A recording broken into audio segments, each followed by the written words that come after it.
আজকে বানাবো ভাইরাল গাজরের রসমালাই। তার জন্য গাজরগুলো গোল গোল করে কেটে মিক্সারে দিয়ে হাফ কাপ দুধ দিয়ে গ্রাইন্ড করে নেব। এবার কড়াইতে ঘি দিয়ে দেব গাজরের পেস্ট।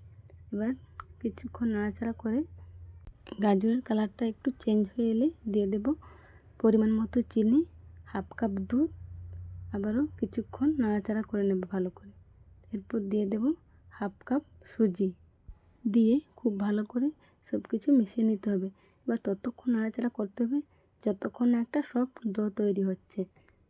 সফট ডো তৈরি হয়ে এলে দিয়ে দেব 1 চামচ ঘি ওপর থেকে। আবারও কিছুক্ষণ নাড়াচাড়া করে এবার নামিয়ে নেব। এবার আরেকটা কড়াইতে দিয়ে দেব 700 গ্রাম দুধ। দুধটা একটু ফুটে উঠলেই দিয়ে দেব গাজরের পেস্ট, পরিমাণ মতো চিনি আর দিয়ে দেব থেতো করা এলাচ। দিয়ে কিছুক্ষণ নাড়িয়ে নেব। দুধটা ঘন হয়ে গেলে দিয়ে দেব আমন্ড কুচি আর কাজু কুচি দিয়ে নামিয়ে নেব। ডোটা ঠান্ডা হয়ে গেছে। এবার গোল গোল করে লাড্ডুর মতো শেপ দিয়ে সবগুলোকে একইভাবে শেপ দিয়ে দেব ওপর থেকে ঘন করা দুধ আর দিয়ে দেব সবার শেষে ওপর থেকে কাজু কুচি, আমন্ড কুচি। খেতে কিন্তু খুবই ভালো হয়েছিল। তোমরা একবার বাড়িতে ট্রাই করতে পারো।